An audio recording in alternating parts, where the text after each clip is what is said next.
Hello,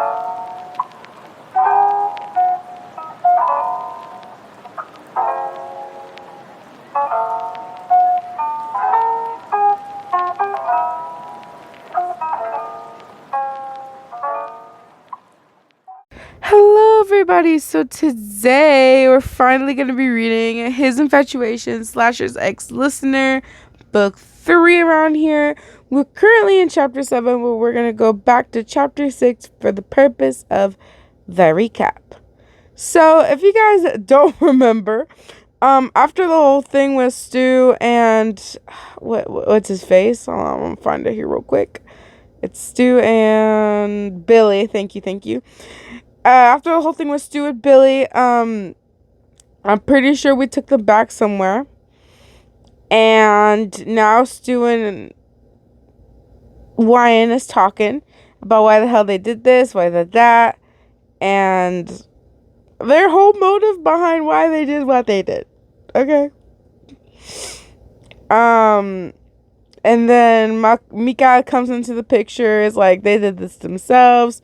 While we try to help them for some unknown reason, Pennywise is also in there, and it's just a whole ass mess, pretty much. Actually, we didn't take them to a place. Apologies. We're still at this kind of-ish school. So now we're helping them get home, basically. It is insane. Like, honestly, they do not deserve that kind of kindness, but you know what? It is what it is. It is what it is. All right, we is officially in these warnings. So there won't be too many warnings for this, guys.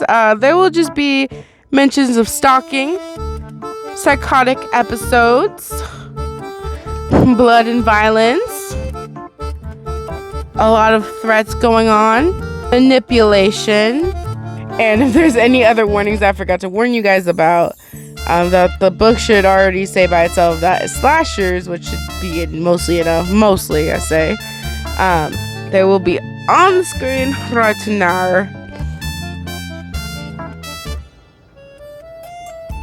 You guys have been warned.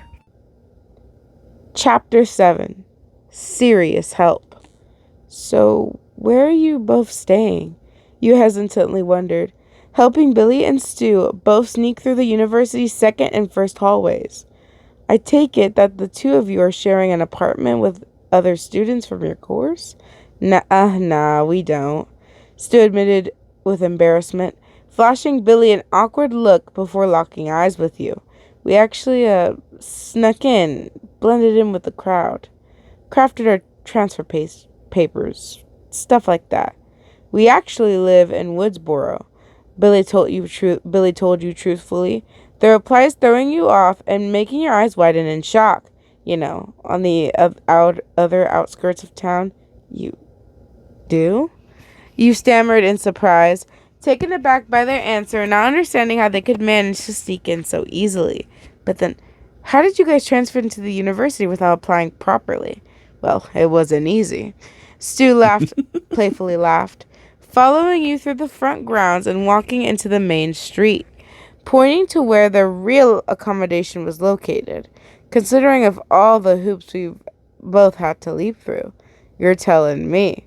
Billy chuckled too, covering his mouth while he stayed by your sides. But we did, and I would gladly do it all again if it meant spending a little more time with you.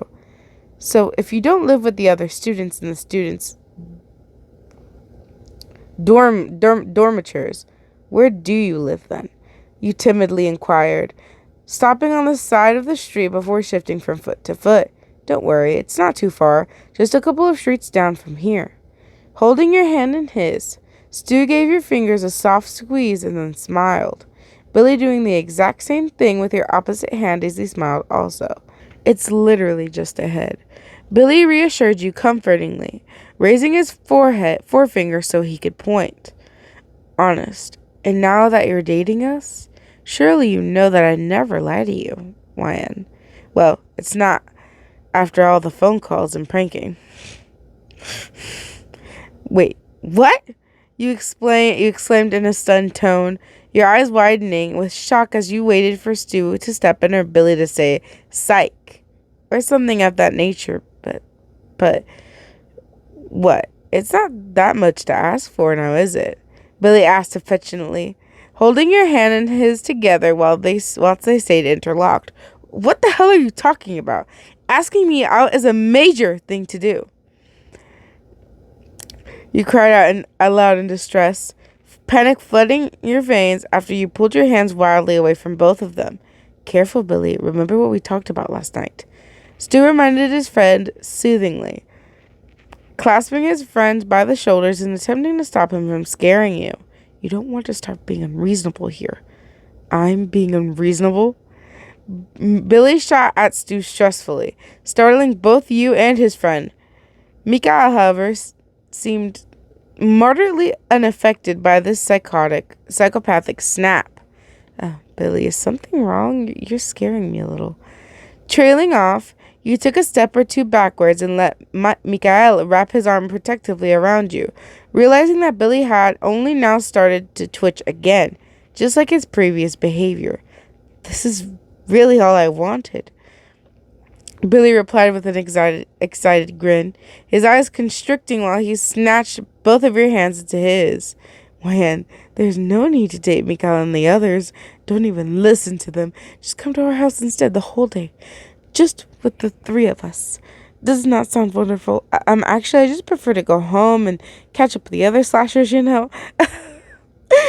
Wow, there's something really wrong with me. With Stu and I, isn't there? Billy crazily laughed, his grip on you tightening once you glanced at Mikael and mentally panicked. Billy, I think you need help, you fearfully commented, moving your hands to where Stu's were, on Billy's shoulders, pushing the unstable man away from you. Serious help. This isn't the you I met last Wednesday, but you know what? I don't care anymore. I never felt so good my whole life. Just being with you is a far greater pleasure than anything I could imagine. Billy announced dramatically, flinging his arms around yours before dragging you into his chest. Billy, hold on a moment. Wait. I'm addicted to you. It feels like I'm gonna die if I'm not breathing the same air as you, he declared obsessively, irritated when Mikaela shoved him back and created some distance between you all. Doesn't it feel nice to have someone care about you so much? To have someone who wants to revolve their entire life around you? Mikael, stop. Don't. He clearly needs help. You shrieked in desperation, scared for Billy's well-being as a whole. I'm sure Stu can take care of him, right, Stu? Stu? I don't know why. I think you're the only one that Billy will listen to. Please. Stu paused for a split moment, taking a deep breath before trying to stay calm. Please try to do something, anything. I know that you will be a much better help than I will. Are you sure? You double-checked in a tiny tone of voice, worrying about how much help you could genuinely be. I mean, I'm not sure how I could ever help calm him down. Why would you want me to? Billy insanely laughed a third time, still twitching and looking angry at Mikael's defensive stance. If it feels so good to us both, doesn't it all sound completely and utterly perfect? Stop, you yelled anxiously, standing in the middle of everyone and deciding to put an end to it yourself. It doesn't sound completely and utterly perfect to me. And I don't want someone to adore me that much. Like I said, Billy, if you want to stalk someone like that, go and get tender. And another thing, if you and Stu hadn't scared me so much, I wouldn't have snapped and broken my past phone in the first place. You told them in annoyance, crossing your arms before huffing. So, Billy, can you please go inside with Stu and relax? I promise as soon as I've gotten a new phone, I'll give you my number. Deal? Deal. Thank you. Now come on, Mikael, let's go home. You faintly sighed, waving goodbye to Stu and Billy before turning around. I'm way too exhausted after this early morning and night. Mikhail wrote while walking next to you, his message making you feel nervous and on edge. You know Kruger, Norman, and that clown are going to have missed you, right? Their reactions aren't going to be pretty. I don't know how Hannibal's going to react. None of them are going to be happy that you skipped out on staying with them. I know. You sighed with a guilty expression, glancing to the side and trying your best to ignore his warning. But I can't focus on that right now. This is something I had to do. Stu needed my help with Billy, whether they scared me in the past or not. Besides, what is done, it's done. Interesting. I swear you're going to get yourself killed one day. Killed by kindness. Interesting. So let me guess. You're going to continue being friends with them? Mikhail scribbled in frustration, shoving his next response almost right in your face as you both kept walking home. If it means keeping them calm and keeping the entire situation under control, yeah, I don't mind. You decided sternly, taking a deep breath in before lightly breathing out. I just need to make sure that everything stays relaxed, for the time being. With a shake of his head, Mikhail tucked his notepad back into his boiler suit's pocket, holding your hand with his own and walking you home the rest of the way. You could tell he wasn't happy with what you told him, but in the end, it wasn't really his choice to make. It was yours. So, stifling a yawn, you carried on moving through the hidden trail, with Mikhail by your side, and trying your best to stay awake, realizing that you were slowly growing more and more fatigued with every passing second. Could you even go to uni today, in this particular state? On one hand, you were pretty tired, but on the other hand, if you didn't show, it would just make you look even more suspicious. Okay? Chapter 8. Interesting proposal. Perhaps if you just decided to grab something to eat and got a comforting drink. Yeah. All you really needed was why, Hen, you came back! You didn't leave us! A familiar voice cried happily. A dark-haired male sprinting towards you whilst they flung their arms around your waist and snuggled into you entirely. It's good to see you too, Norman, you dryly responded, giving him an amused smile before hugging him back. Sorry I took so long. I had something I needed to do. Oh, and would you mind sharing that specific piece of information with us? Your head looked up at the second familiar tone, your gaze recognizing them immediately. Hannibal. Well, fumbling with your words, you suddenly grew flustered, wondering on how earth you were supposed to explain your earlier shenanigans. It's sort of difficult to explain. Only if it's not too much trouble, of course. The psychiatrist pleasantly commented, the smartly dressed male making his way over to you in a more professional manner than Norman had done. Sorry, before I continue, guys, I just found out, there's 2 different versions, or 3, whatever the fuck versions of Hannibal. But his early young version, guys, now I kind of see why there's so much stuff going on. I'm like, damn, I read this story thinking him as an old man. I'm a dumbass, I swear. No, obviously he isn't an old man in the story, because why would Sugar Daddy? What? But, it was kind of funny to me to, think about that, but, yeah, guys. I kind of see really now why, okay? I get it, guys. I get it. I've been seeing too many edits of it on TikTok. Too many. Anyways. Anyway. Tisk. Let's just say that I was busy taking care of a couple of friends over at the university. You told them as best as you could, glossing over the truth but not quite lying. They needed my help, and I couldn't just leave them to suffer. That was beyond me. I see. How Considerate of you. He complimented respectfully, standing in front of you before sending you an incredibly polite smile. They must have been extremely grateful. Well, I don't know about that, but you cut yourself off and hesitated, thinking back to what you literally just dealt with. Agreeing to another phone number with them both. How could you do such a thing? That was a crazy idea. But I'm going to need a new phone. Stat. So does anyone mind if I borrow their laptop? You decided seriously, brushing past everyone and entering the house by yourself. Well, well, well. Look who finally decided to show up. A third voice drawled down the hallway, greeting you in their same flirtatious fashion. Welcome home, princess. Yeah. What's up? Acting dismissive, you raised your hand as a wave before moving past him, waiting for an answer from the others about a laptop or PC. I do. I just said this so wrong. I do.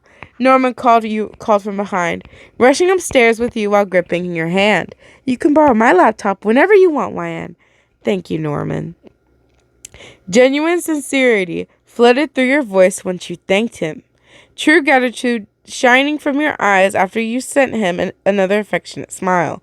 Honestly, getting a new phone and catching up with my old friends will definitely help me unwind. Oh, no problem.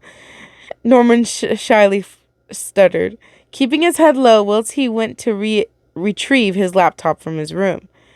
Isn't there any other reason that you're purchasing a brand new phone? Now is there, YN? Mind your business, bro. Hannibal asked from behind you charmingly, walking into Norman's room with the two of you and sounding somewhat curious. Any other reason? You echoed in bewilderment, flashing him a frown and becoming embarrassed yourself. What do you mean? I simply want a new phone. You guys did break my old one after all. True. That we did. He chuckled in amusement, leaning against the wall as he watched Norman hand you his laptop. I guess I was just quizzical, I suppose you could say.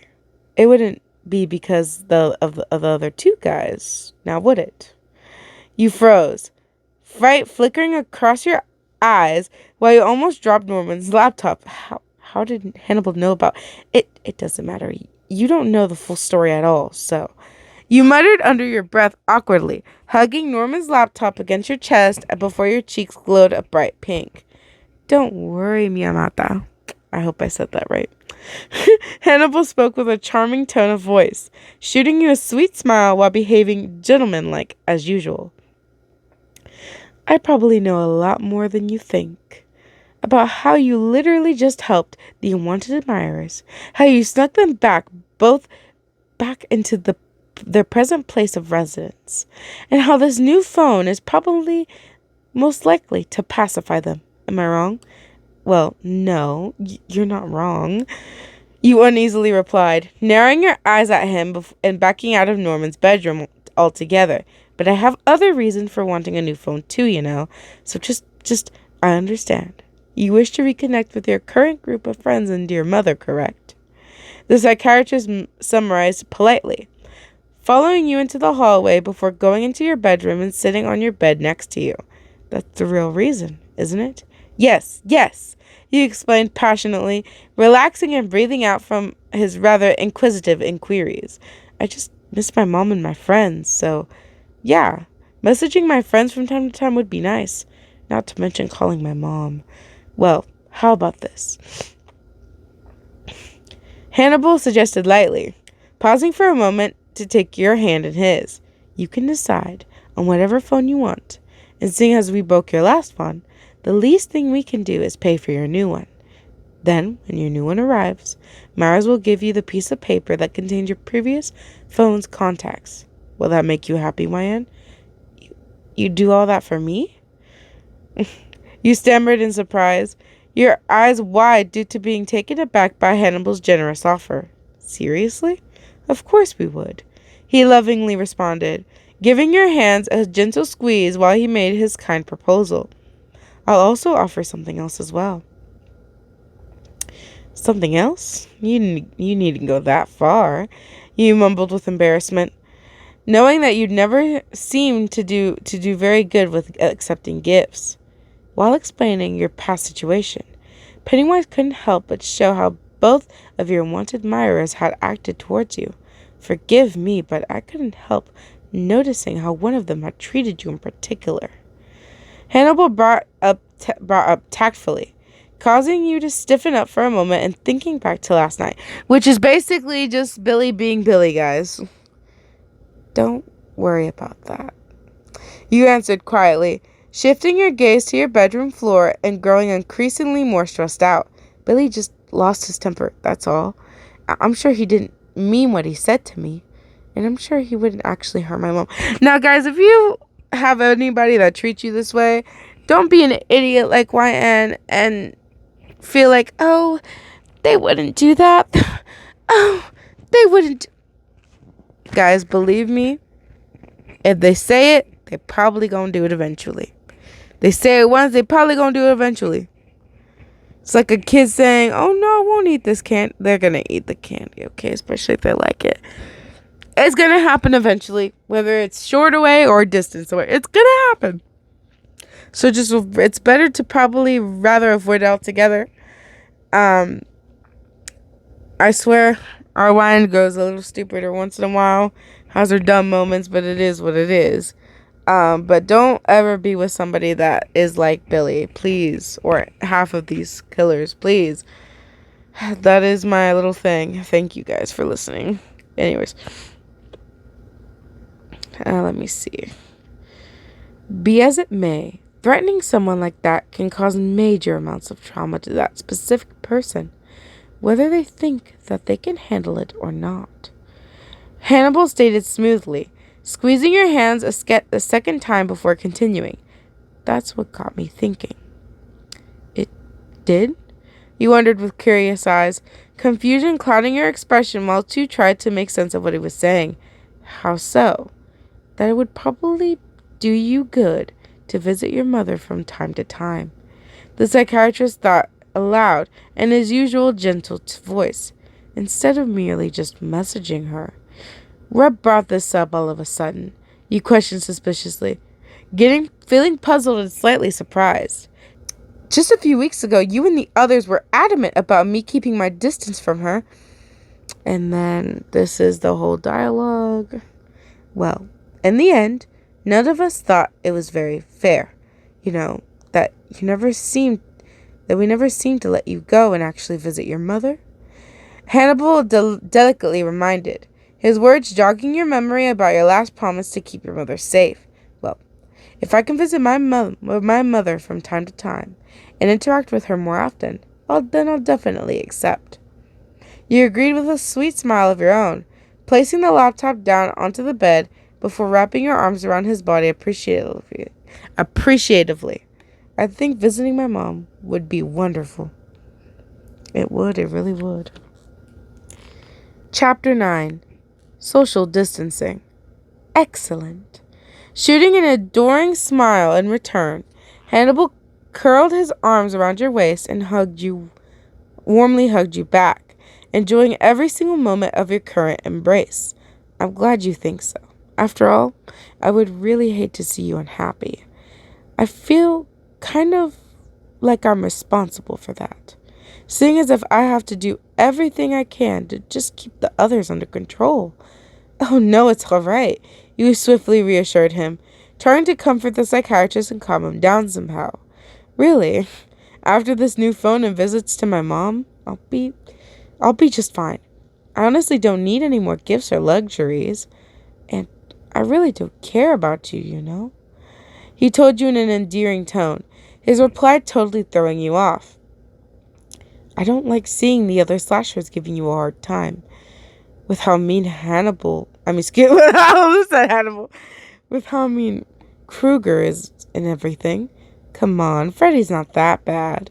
You defended the dream demon fiercely, pushing away from the hug and frowning at Hannibal entirely. He's just a little malicious and sharp-tongued, and with those two unwanted admirers being a little bit, unhinged, unbalanced. Hannibal continued angelically, bringing you back to your first encounter with Billy and Stu. They had their reasons, and besides, I was taught to never judge a book by its cover. You fired back, losing your happiness for mere minutes ago and instead becoming agitated. I guess people did get taught that everyday quote. Didn't they? The psychiatrist playfully chuckled, grasping your wrist and behaving possessive a couple of seconds afterwards. But it's weird, because in all the time we've been dating, we've hardly gotten to spend any time together. You know what I mean, YM? Believe me, I know. You dryly responded, already knowing how Hannibal felt when it came to you spending time with anybody else, whether it be other killers or simply your friends. Your jealousy isn't exactly hidden either, though. You know what I mean? I guess it's a good thing you're still studying psychology then, Hannibal smiled in amusement, a tinge of mischief lingering through his tone while you lightly relaxed. I guess. But I personally prefer to call it picking up on specific social signs. He pointed out with a lighthearted laugh, pulling away from his possessive hold and instead opening Norman's laptop, wanting to find an elegant cell phone to replace your own. If you perhaps need any assistance, please don't hesitate to ask. I'd be more than happy to help you search multiple mobile websites. Not to mention, oh, no worries. You cheerfully brushed his help aside at once, opening several phone tabs and thinking back to the phone Amber had. You might not be a technical person, but luckily her and Laura never shut up about the latest models and designs when it came to their phones. I think I might actually have a few ideas in mind. How fortunate, the psychiatrist politely remarked, shooting you another one of his pleasant smiles while he watched you choose a particular phone and place your order. Well then, in that case, feel free to select any phone or delivery option that you'd like, mi amor.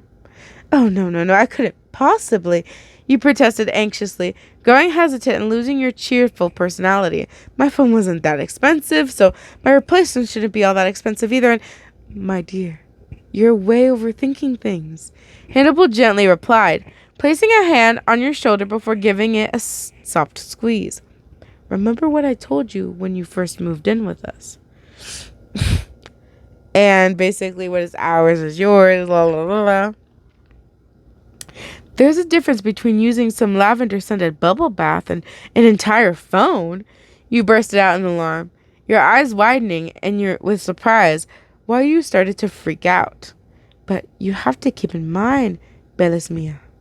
The smart male reminded you smoothly, his tone remaining well-mannered and pleasant. Wealth has almost little to no value to us. It's more important to the people of society than to myself and to the others. In the end, despite currency being obligatory and necessary, it's nothing more than that, mere currency. Wow, Hannibal, that's really deep, you shyly complimented, giving him a soft-hearted smile of your own and trying your best to calm down. Even by your standards, I guess I never really thought of it that way. So then, I take it you wished for that phone? He patiently guessed, waiting for your answer whilst he watched you click the laptop's mousepad and place your order for express delivery. Then again, it's not like I have much time. You joked playfully, releasing another quiet laugh as you closed Norman's laptop down and turning it off altogether. After this, I still have to change clothes and make breakfast this morning. Otherwise, I'll miss my psychology class this afternoon. You're heading over to university after breakfast? Hannibal questioned with slight curiosity. Excuse me, my nose. The psychiatrist standing up at the very same time before flashing you a frown. Why? What for? Surely you must have noticed by now that your overall health has already begun to suffer. Maybe. You agreed with a mild smile. You're knowing that already that him, and most likely the others, would try to prevent you from going. But I don't want to spark up any more possible suspicion. Plus, I'd rather hang out with rather hang out with my friends than be cooped up in here indefinitely. No offense. None taken, Angelio mio. He chuckled casually. You're taking your remark with a pinch of salt and already catching on to what you meant. You told us that freedom was a requirement for you. As I previously recall, I would never go back on my word, nor would I ever break a promise to you. I know. Your warm smile widened, placing both of your hands on his shoulders before tenderly squeezing them. And I trust you, I do, but lowering suspicion and catching up with my real-life friends is something I just have to do. I understand, but please, try to put yourself first from time to time. It pains me to see you fight fatigue like this, or have to constantly put up with Kruger's petulant mannerisms. Hannibal sighed in disappointment, genuine concern flowing from his voice as he held you lovingly by your waist. It's awfully unfair for you to be treated this way. You always try your hardest to keep everyone else happy, without once thinking about yourself. I never met anyone as considerate and as compassionate as you. Are you calling me strange? You wryly wondered, raising your eyebrows whilst questioning what he was attempting to say. A devious smile spread calmly across his face. The dark-haired male carefully shaking his head before leaning his forehead delicately against yours. No, he answered with the same amount of devilish amusement from earlier hidden in his tone. I'm not. What I'm calling you is a complete and utter miracle, YN. That's a bit overkill, isn't it? You stammered with a shocked expression, stunned by his words and taken aback by everything else. Perhaps. But that doesn't go to show just how much I care about you. Hannibal asked adoringly, his voice no louder than a melodic murmur as his lips sweetly touched yours. After all, I'm the one who usually takes your feelings into account. I'm the only one who usually pays attention to your requests and desires.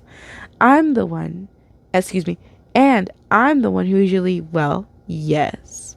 You cut in hesitantly, growing tremendously flustered due to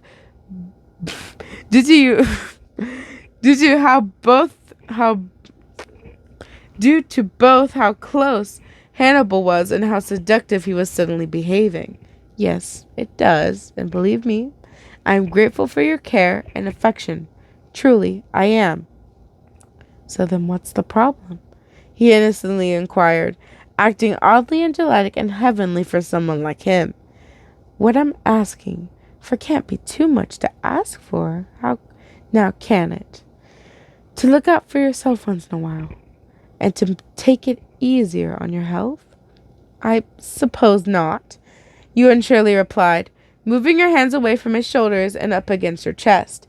But I didn't think my health was suffering that bad, though it might not look like it at the moment. All I'm saying is that if you continue with what you're doing right now, you might end up causing serious harm to yourself in the future. Hannibal explained seriously, still holding your waist and leaning against your forehead. It's kind of dangerous for you to spend so much time with the others, especially the unwanted admirers. Billy might need some help mentally, but him and Stu aren't a threat anymore. You defended them in a soft-hearted fashion, your frown returning as you attempted to move back altogether. But Hannibal had other plans, the psychiatrist intertwining his fingers with yours and stopping you from doing so. Be that as it may, isn't it safer to take precautions to protect yourself from any sort of upcoming danger? He quietly warned you, his hand holding a caring expression striking you as extremely romantic. At least for now, I guess, but so I think if you kept your distance from those two for the time being, that would probably be for the best. Hannibal decided for you sympathetically, his possessive personality shining through whilst you bit back with force. That would make things worse, you sharply snapped, shaking your head from frustration and realizing his true intentions almost straight away. Distancing myself from the others and Billy/Stu would cause nothing but chaos. While you're at it, don't be shy to spend a little more time with me, he obsessively hummed, his smile twisting into one of underlying insanity. To put it lightly, I at least have it together in the head, and I know how to treat the people I care about. No, you argued courageously, pulling your hands out of his, clenching them into fists. You don't. You may seem like you do, but you don't. You're just taking advantage of my minor exhaustion and overall empathy. I'm not stupid, Hannibal. Distancing myself is a terrible idea. Damn, Hannibal. Chapter 10. Tuesday morning.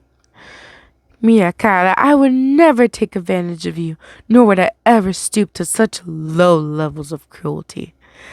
Hannibal told you with a respectful tone of voice, holding one of your hands in his own before pressing his lips delicately atop of your fingertips. Well, you clearly were trying something, you anxiously stammered out, feeling flustered a second time and questioning what his intentions really were.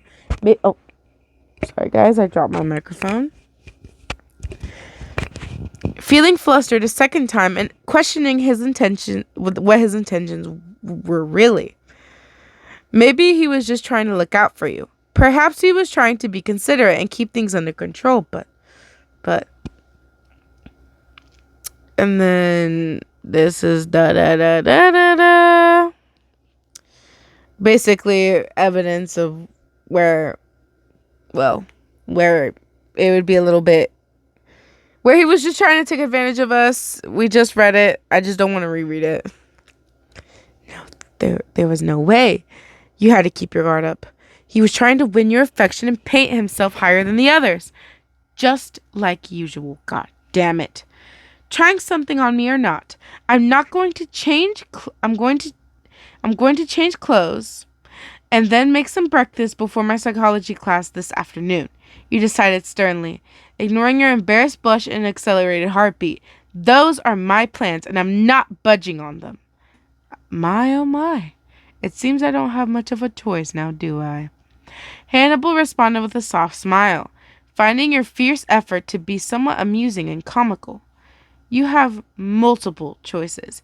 You can either respect my decision and leave me to my own devices, pull a Freddy or Mikhail and act like a total pervert, or try to stop me from leaving the house, or go back on your word about giving me my freedom altogether, you calmly announced, crossing your arms and facing him with fake confidence.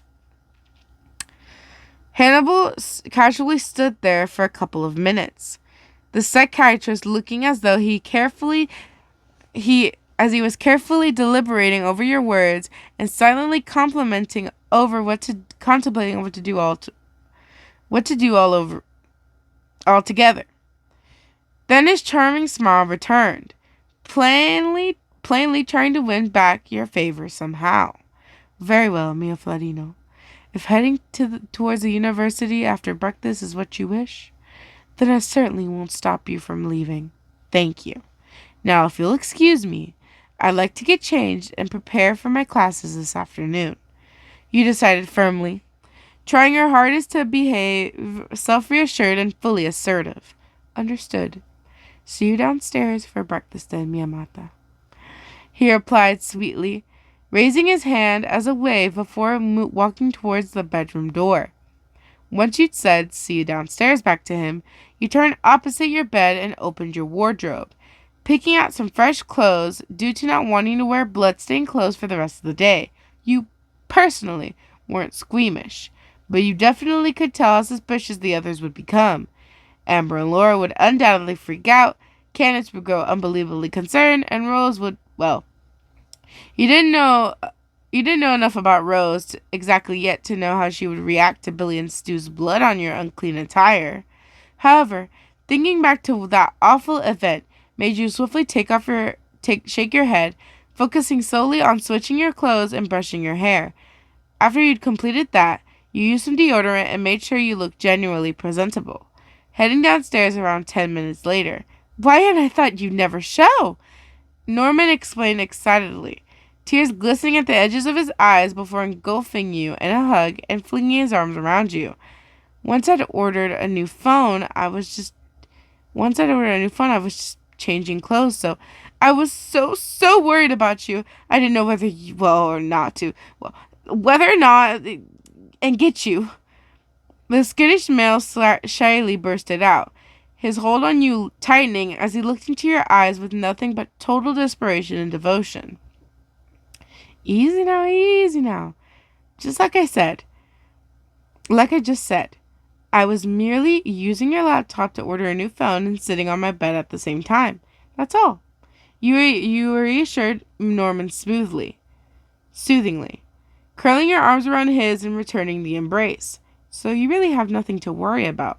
Okay, he timidly mumbled, resting his head over against your chest before closing his eyes. I guess I overreacted a little bit now, didn't I? Maybe just a little bit, yeah. You lightly agreed, rubbing his back for a few seconds while your stomach rumbled and indicated hunger. Hey, I was about to make some breakfast. Care to join? Or have you already eaten? Really? Norman cried out gratefully, breaking away a minute afterwards and clapping his hands together. You're asking me to join you for breakfast today? Well, only if you want to, you hesitantly remarked, your tone dripping with awkwardness whilst you headed into the kitchen. I'm not going to force you or anything. Of course I'd want to, he interrupted with a cheerful expression, wrapping his arms around your waist from behind and nuzzling into your body happily. I'm not picky, I swear. I'll eat anything you make. Honest, your cooking is delicious. You're too kind. You disagreed faintly, your heart skipping several beats as you started making some food for both you and Norman. I'm not really all that. Oh, but you are, Norman affectionately praised, the dark-haired male watching you cook and continuing to flatter you at the very same time.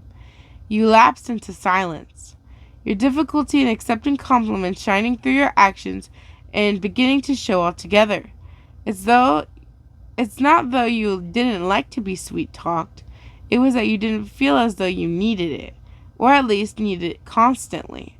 You were fine with merely being good at making food, all right with doing tasks and chores, and thankful for being able to keep up with your psychology classes and the slashers all at the very same time. Speaking of which, you knew Norman wasn't going to take your departure today particularly well, but you already made up your mind to meet up with Amber, Laura, Cadence, and Rose at the university this afternoon. So, after you'd eaten at the dining table, in the presence of Norman, Mikhail, Hannibal, and Pennywise, you told him your plans for today.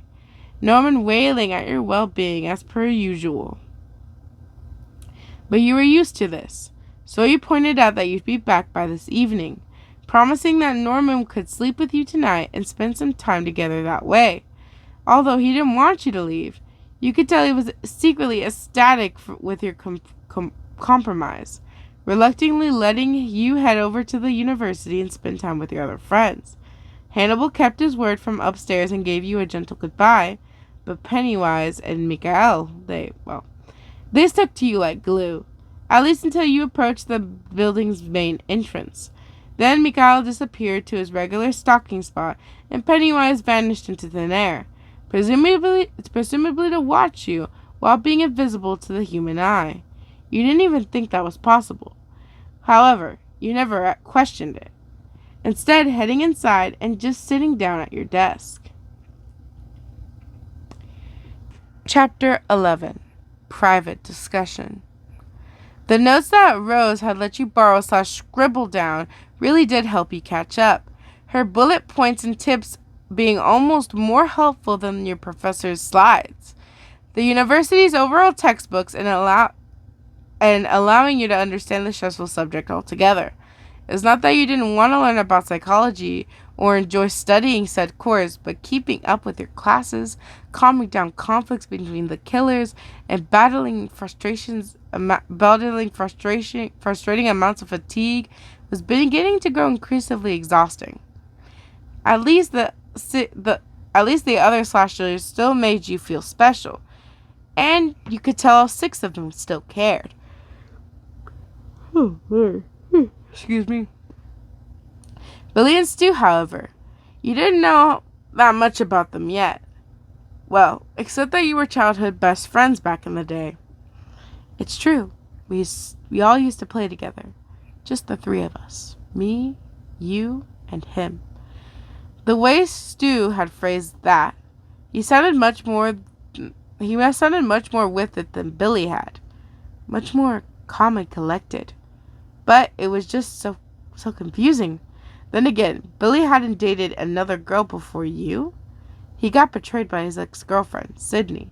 And before Billy dated her, he's been searching for you for years on end. Did he even love Sydney? Or was Billy just using her for an excuse to find you someday? He didn't seem mentally with it last time you interacted with him. But maybe you'd have a peaceful day today? Maybe they'd stay home to make sure their injuries would heal? Yeah. Just you, Cadence, Laura, Amber, and Rose. Hanging out together in the university's cafeteria. What could go wrong? Hey, Wyan? A familiar voice called cautiously. The black-haired girl waving their hand in front of your face, trying to get you to focus your attention back onto them. Wyan? It was Laura. It was weird that you got to see her by herself like this. But what was she doing in your classroom? Sorry, you apologized nervously, looking up from your desk and noticing her standing in front of you. Was there something in particular you needed from me? Well, sorta, I guess. Laura awkwardly replied, twirling a stray piece of her curls between her fingers and then looking to the slide. We were all kind of worried about you. I mean, you were almost late to our psychology class today. Not only that, but you didn't hear the bell ring for lunch and didn't even leave with everyone else. You seem really spaced out lately. Is everything all right? Is there something else bothering you? No, you denied in alarm, freaking out and wondering how to go about all this. But you had to come up with something, and fast. Really, I'm fine. It's just my roommates finally caught the unwanted admirers, and let's just say they creeped me out while handing them over to the authorities yesterday.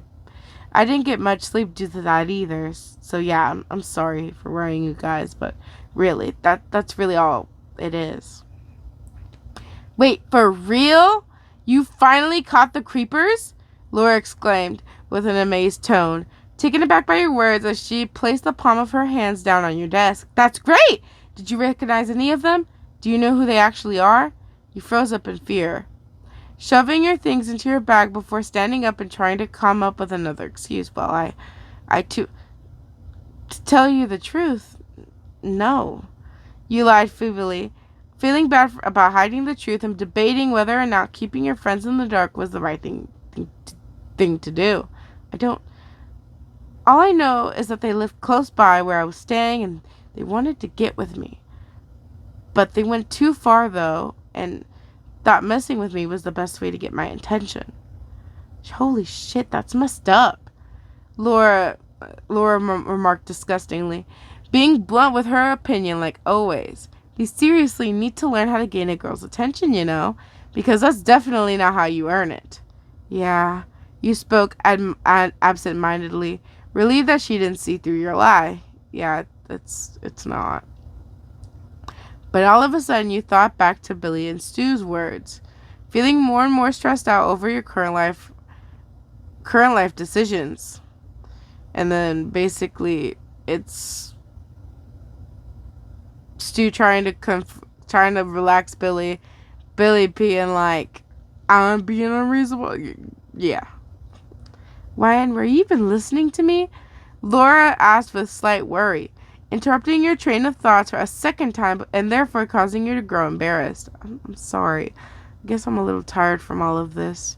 You timidly mumbled, your grip on your backpack strap tightening while you shifted your gaze over to her again. What's up? Honestly, I really think you should visit the nurse's office sometime this week. You really don't seem like yourself these days. Laura sighed, standing up straight before facing you directly. Anyway, I just asked if you wanted to sit with us in the cafeteria, Just Amber, Cadence, Rose, and myself? Sure, you warmly responded, sending her a light smile and making her smile in return. Sounds great. I love to hang out with you guys. Awesome. Let's go then. She smiled she said happily, following you towards the classroom's door as you both left the room altogether. We've kept the others waiting long enough. Oh geez, I hope I haven't made you guys wait too long. You anxiously freaked out, quickening your pace and hurrying in the direction of the uni's cafeteria. Relax, relax. Sure, Amber is a little impatient, but Cadence and I weren't annoyed by you not showing up. Heck, after this month, I think we've just all gotten used to your erratic behavior, so we don't take it personally anymore. And Laura chuckled lightly, placing a hand on your shoulder while giving it a soft squeeze. Interesting. Her words made you panic even further, making you feel not only guilty but on edge as well now. Crap, they do catch on quickly. Still, letting your friends on your little slasher secret would only scare them, not to mention place them in serious danger.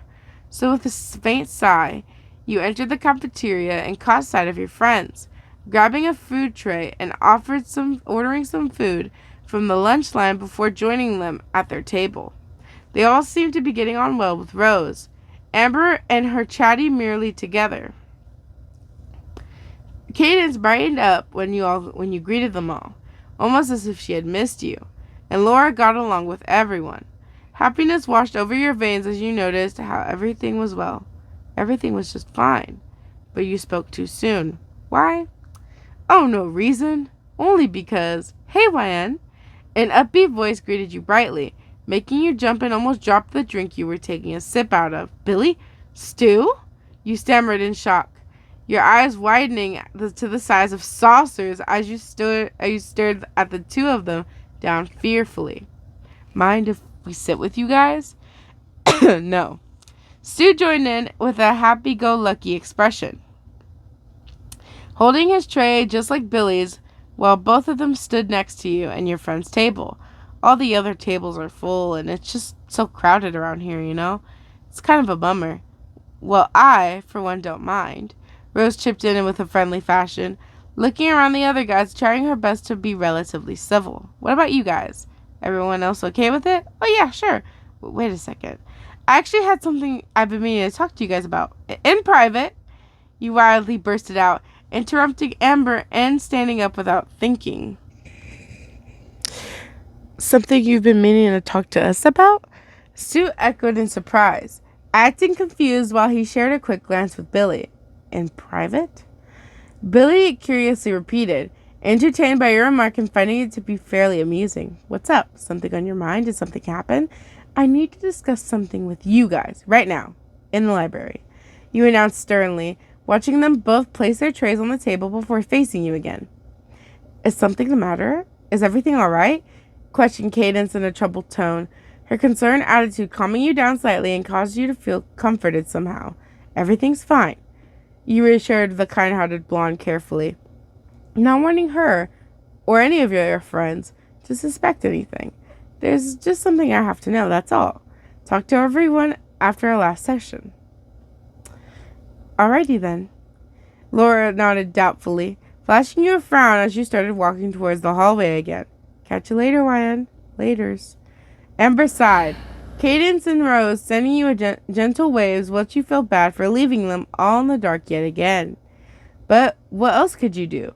This was something that had to be addressed. You had to fix things before the newest conflict between the slashers got way out of hand. So with a deep breath, you opened one of the library doors and entered the room, knowing that Billy and Stu had already taken your request seriously. They were, and without a doubt, already shadowing your footsteps from behind. Luckily, not many students were in the library during lunch hour, so in the end, you got your wish.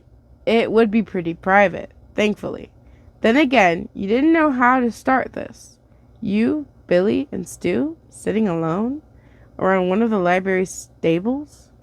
How in God's name were you meant to begin? How were you able to bring up what the hell was bothering you? How could they be upset? How would they lose it again? God damn it. What would be the best way to... Hello? Billy hummed mischievously, snapping you out of your hysterical stance and shooting you a smug smirk instead. His mannerisms throwing you off entirely.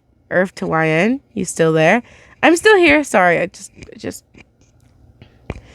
Freaking out even further, you tried your hardest to stay calm, breathing out and tucking a straight piece of hair... Oh, whoopsie. Shaking a piece of hair behind... Tucking a straight piece of your hair behind your ear before continuing. I mean, I just... Thinking about what to bring up first, that's all. Oh, Ryan, you're so cute. Stu sweetly teased, the devious friend nudging Billy before facing you fully and leaning atop one of his hands. So what do you want? We know we've been doing, right? What we've done, what we've been up to. So why do you want to talk to us? Why so suddenly? Not that I'm against it or anything, Billy interjected flirtatiously, holding out one of your hands within both of his from across the table and holding it. You can chat to me, wherever you want to, okay?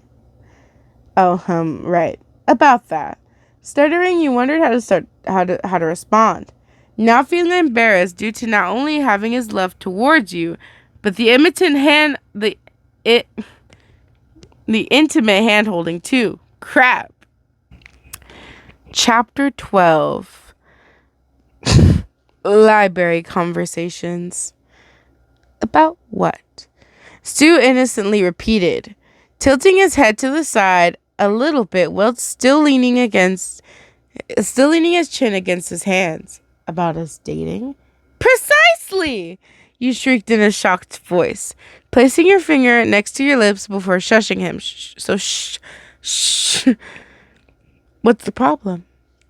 Billy asked with bewilderment, his hold on your hand tightening slightly, while hurt flickered across his gaze. What's wrong with us being together?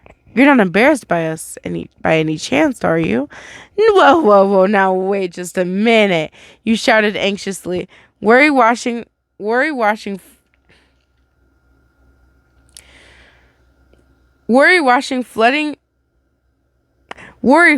through your veins like mere water as it made your mind unable to think clearly. I haven't agreed to anything yet, Well, she should have said that. For God's sakes, I met you guys like 6 days ago. Well, technically, we've known each other for much, much longer. Don't be a smartass.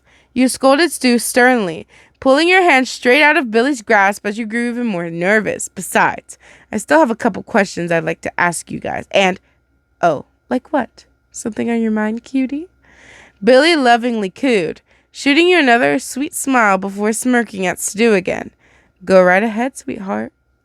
Stu told you in an adoring voice, gesturing directly in front of him and awaiting your response. You can ask us anything. Okay, first of all, how? You demanded with a tearful tone, hugging your arms before staring them down fearfully. How on earth did your injuries heal so quickly? That's not possible. Who can say? Flashing you a bad boyish grin, Billy carelessly shrugged, deciding to break the fourth wall instead. Perhaps it was some poorly written movie script created by some average author on their phone sometime during the day, Or maybe they forgot their very own plot line from time to time and had to check back on their phone's notes. Stu chuckled in their mischievous amusement, still resting his chin atop of his hands as he spoke to you. No, you can't just heal that quickly. I may have gotten you into the nurse's office, but my healing skills aren't that good, you coolly argued, placing the palms of your hands on the library table before sharply standing up and facing them both with narrowed eyes. Wide and relaxed. It's not that much of a big deal now, is it? Stu commented casually, gesturing you to sit back down again and behave calm like he normally did. And another thing, you paused for a moment, wondering how to go about your next question and bring it up all together. Why? Why are you guys so hell-bent on dating me? Because we love you. Don't you love us? Billy answered affectionately, holding your hand in his and giving them a light squeeze while getting you to sit back down a second time. You tried to kill me. You threatened to kill my mother, you pointed out in a high-pitched tone of voice, pulling your hands out of his again and growing worked up. You kept using new phone numbers just to stalk me, to creep the hell out of me. You just can't call that normal behavior. I agree. Billy's plan might have been a little far-fetched, but it all worked out in the end, didn't it? Stu warmly remarked, giving you a soothing smile of his own and acting happy. After all, the three of us all ended up together, didn't we? Look. You responded timidly, becoming freaked out a third time and still not knowing what to say. I'll make you guys a deal. A sort of compromise. Oh, what's this? Oh, sorry. A compromise? Billy flirtatiously mused, deviousness glinting across his eyes as he became darkly amused. Now I'm curious, so do enlighten us, YN. I will date the two of you, you nervously decided, taking several deep breaths and attempting to regain your composure. If you can accept that I'm dating the other 6 too. Nope, not possible. Your Stu shook his head playfully, folding his arms before sharing a serious look between himself and Billy. Why not? You questioned. Excuse me. You questioned with a hurt attitude, and you're flickering across your glance like wildfire once you became frustrated. What's your issue with them? They're dangerous, YN. We were worried about your safety the moment we found out that you were dating them. Billy mentioned quietly, clasping his hands against his chest before behaving oddly on edge. You're not entirely safe yourselves, you know. You fearfully retorted, those two striking a sore spot and forcing you to lash out some sort of strange reason. You can't act 100% innocent either.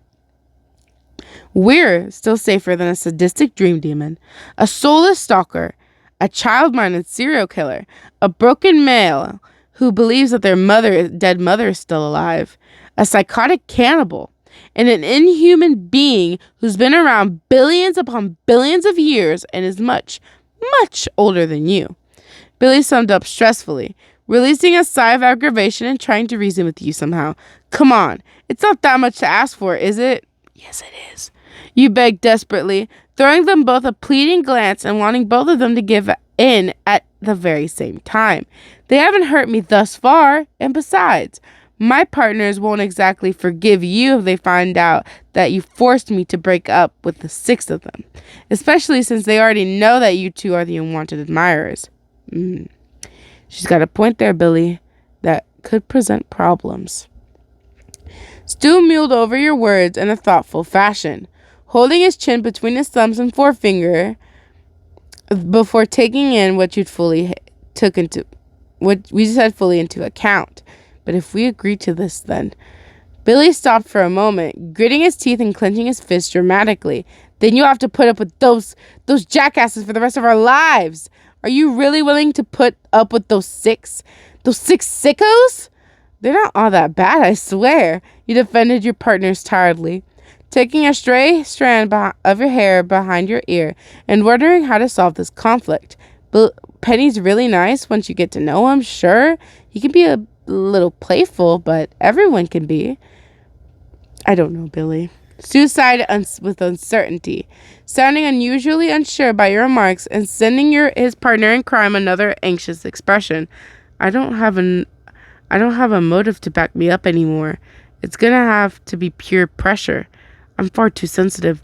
That okay, mate? No, goddammit, Stu! Billy angrily snapped, plainly feeling betrayed and pissed off. I will never, ever agree to something like this. Why would I? Just... Excuse me. Oh my god. You just know that they're gonna try to do some greedy shit. They would never. How could you be so sure of that? Because they have standards. Kruger doesn't. Neither does Myers. And who knows what tricks Norman or Voorhees have up their sleeve. You haven't even brought up Hannibal, he pointed out pettily, glaring them down and nitpicking. Besides, you don't even know them all that well. You can't judge them. They're nothing but a bunch of creeps. Billy shouted, hotly retaliated, snatching up your wrist before tugging you towards him. Do you know how hard it was to slip through the security? How hard it was to get to you? I worked far too hard for this. Billy. Stu called his name uneasily, becoming worried about his overall mental state again and also moderately uncomfortable.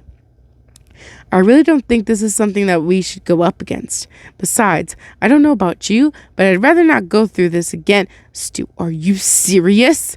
Billy questioned with a disbelieving laugh, slowly losing it again once you notice his sanity slipping. Are you kidding me right now? Dude, you're scaring me a little bit. The dark-haired male told him in return, taking your side before suddenly giving his friend another frightened look. You need to take it easy, mate. For real, though. You sided with Stu timidly, surprised by Billy's scary actions and attempting to reason with him. All I'm asking is that you accept the other 6 as my other partners. That's all. You don't even have to interact or socialize with them if you don't want to. Come on, please. Stu was silent for a minute or two, frowning in frustration while he thought about it. Then he dipped his head as a nod, agreeing to your demands and releasing a sigh. All right, he finally answered, wanting nothing more to make you happy. But I'm definitely not happy about it. And I'm certainly not going to communicate with any of them. Understand? Okay, well, that's the end of that. He made me cough out a little bit because he made me get that voice out at 3 a.m. And anyways, don't ask why I'm reading at 3 a.m. It doesn't matter, guys. Anyways, so first I'd like to say sorry for not reading this for a hot minute, guys. I've been updating other stories and all that and trying to catch everything up, so I do apologize for this being almost a month old. We do have a lot of stories to get through, but at least we're getting through it nice and strong, you know. Anywho, hopefully in the future I'll have more people to help me out, get these videos out more often to you guys. I hope so. I really do hope so. In the future, though, I'll find some people.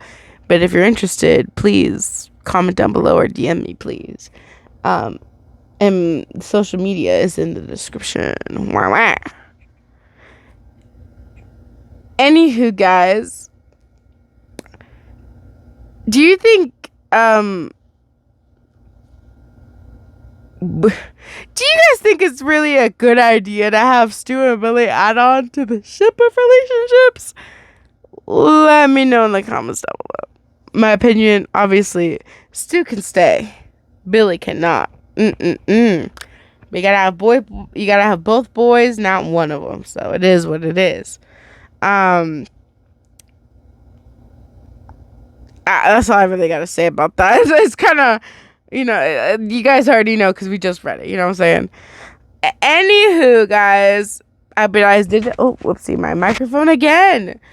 Anyways, I hope you guys did enjoy it, though. Like, subscribe, and hit that notification bell for more amazing videos, guys. I really gotta cut this short because I am really tired.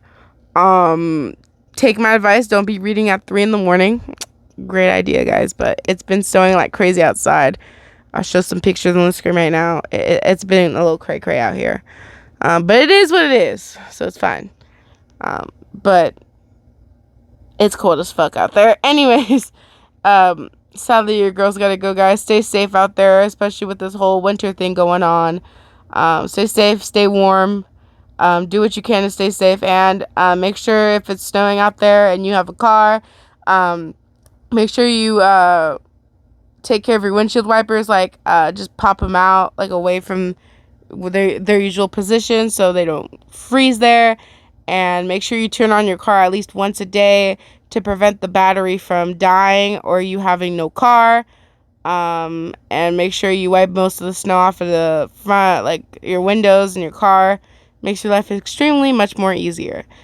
Just a little words of advice there. Bye and peace.